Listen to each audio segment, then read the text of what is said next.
आता खरी शिवसेना आपलीच आहे, अजूनही शिंदे गट असे अनेक जण म्हणतात. तो शब्द आपण पुसून टाकला पाहिजे. नीलम गोरे. आता खरी शिवसेना आपलीच आहे, अजूनही शिंदे गट असे अनेक जण म्हणतात, पण गट हा आता शब्द आपण पुसून टाकला पाहिजे. निवडणुकीत शिवसेनेचं चिन्ह आणि शिवसेना हे आपल्याला मिळालेलं आहे. शिवसेनेचे चिन्ह धनुष्यबाण आपल्याला भेटलेलं आहे, असं वक्तव्य नीलम गोरे यांनी केलंय. त्या सांगलीमध्ये महिला मेळाव्यामध्ये बोलत होत्या. सांगलीच्या 2019च्या पुरानंतर खूप अस्वच्छता होती. ही अस्वच्छता दूर करण्यासाठी एकनाथ शिंदे त्यावेळी पुढे सरसावले होते. त्यावेळी एकनाथ शिंदे मुख्यमंत्री नव्हते, मात्र ज्या पद्धतीने एकनाथ शिंदे सांगलीकरांच्या मदतीला धावले, त्यामुळेच सांगलीच्या श्री गणेशाच्या आशीर्वादाने एकनाथ शिंदे यांना मुख्यमंत्री केलं, असंही त्या म्हणाल्या.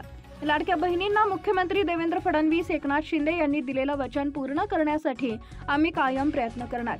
लाडक्या बहिणी योजनेच्या पैशामुळे बँकांना कोट्यावधी रुपयांचं व्याज मिळालं, त्यामुळे बँकांनी बँकेत आलेल्या महिलांना किमान बसायला खुर्ची तर द्यावी, असं गोरे म्हणाल्या.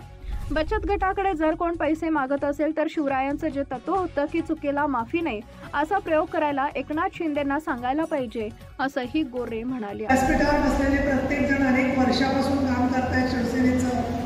सांगली जिल्ह्याची परिस्थिती तुम्ही प्रतिकूल आहे मी अनेक वर्ष ऐकते. इथे आपण अनेक आंदोलनं केली, शेतकऱ्यांच्या प्रश्नावरती आपण खूप लढलो.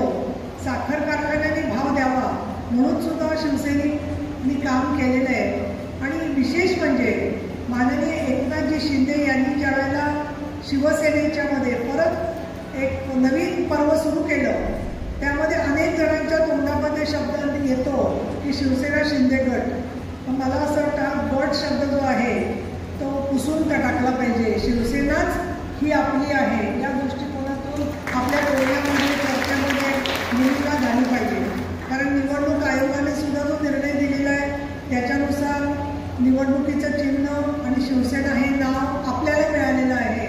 आणि जेव्हा तुम्ही कार्यक्रमाला येता त्यावेळेला पुरुष वर्ग तर येतोच कार्यक्रमाला, पण स्त्रिया जेव्हा कार्यक्रमाला येतात त्यावेळेला ते एकटे आलेले नसतात. तर त्यांचं सगळं लहान मुलांना कधी एखाद्या नदीमधली कधीतरी होडी बघायची सवय होती, परंतु पुरांच्या प्रश्नावरती माननीय एकनाथ शिंदे ज्याला नगरविकास मंत्री झाले त्यावेळेला सुद्धा मला आठवते की सांगलीत पूर आला होता आणि प्रचंड अस्वच्छता पडली होती.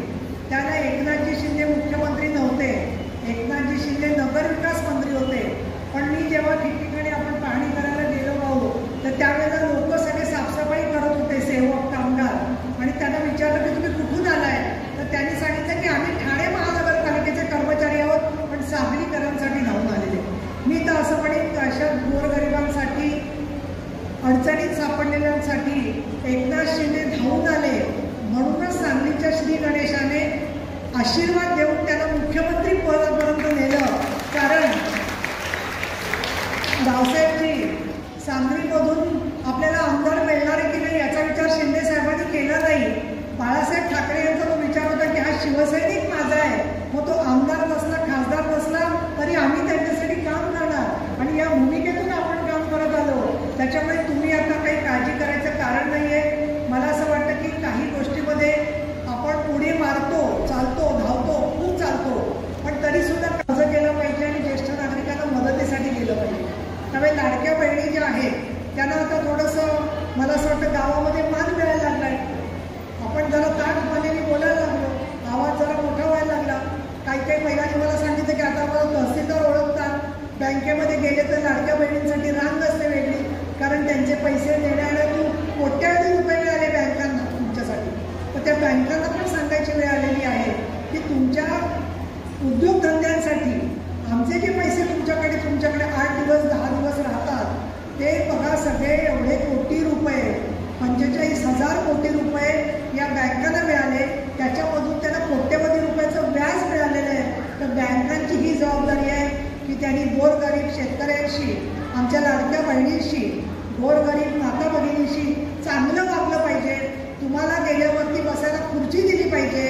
ती कायमची खुर्ची कोण मागत नाही आहे, परंतु तुम्ही तुमचं पासबुक बघायला गेलं असाल, कर्ज मागायला गेलं असाल तर त्या बँका ज्या महिलांशी नीट वागत नाही, त्या शेतकऱ्यांशी नीट वागत नाही आहे, त्या बँकांचं सुद्धा मी आढावा घेणार आहे.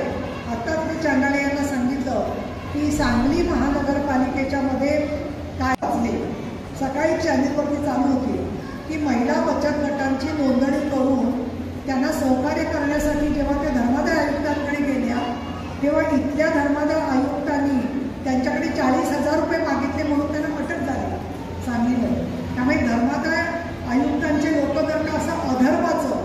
चुकीचं काम करत असतील तर त्यांची गाठ आमच्या शिवसेना महिला आघाडीची आहे हे मला या ठिकाणी सांगायचं आहे. कारण गोरगरीब महिला मंडळ रजिस्टर करायला जातात, काहीतरी आपल्याला निधी मिळतोय का ते बघतात, त्यांचा निधी त्यांना बँकेत ठेवायचा असतो, तर त्याच्यासाठी त्यांना मार्गदर्शन करण्याच्या ऐवजी धर्मदाय आयुक्त बचत गटांकडे जर का पैसे मागत असतील तर छत्रपती शिवाजी महाराज असं सांगायचे की या चुकीला माफी नाही, तसं त्या चुकीला माफी करायची नाही. बचत गटांचा जो पैसा आहे तो जनतेचा आहे आणि त्याच्यामध्ये जर का कोणी पैसे खात असेल, मागत असेल तर तुम्ही सुद्धा लक्ष ठेवून राहा आणि त्याच्यावरती आपण माननीय शिंदे साहेबांना सांगून योग्य ती कारवाई करायला सांगू.